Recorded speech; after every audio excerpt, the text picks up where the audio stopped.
Yes, we've just been hearing from the Defence Secretary, Ben Wallace, some significant lines that have come out from him. Of course, Liz Truss, the Foreign Secretary, raised an eyebrow or two over the weekend with comments that she made, apparently supporting those who would decide to go to Ukraine to start fighting. Well, according to Ben Wallace, he has said that he doesn't advise people to go across and to fight in Ukraine, but if they are determined to do so and they have military experience, he is advising them to contact the Ukrainian embassy. Now, there are concerns about whether this would actually be legal for UK citizens to go over and to fight in Ukraine. Well, what we understand is, of course, with Syria, back in 2015, there was special legislation that was put into place that stopped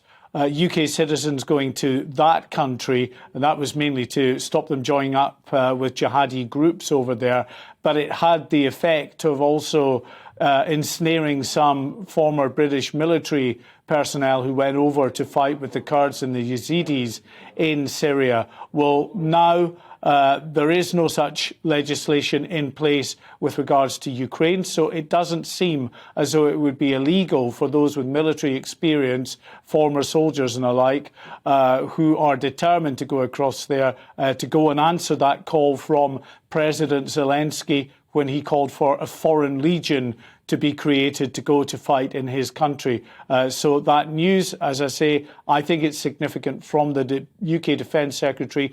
If people are determined to go and answer that call and help President Zelensky, then they are advised, according to the UK Defence Secretary, providing, he says, they've got former military experience, to contact the Ukrainian embassy with a view to seeing what they could do. Another very significant line to come out from the UK Defence Secretary. This is with regard to the weapons systems that are being supplied to the Ukrainians. The UK, you'll remember, has provided hundreds of these shoulder-launched anti-tank weapons systems in recent months and provided training to more than 20,000 Ukrainian military personnel. Well, Ben Wallace has just confirmed that they've actually managed to smuggle more weapons systems into Ukraine since the fighting began. There was some real concern about how the West, how the UK and other countries that have said they will supply weapons systems to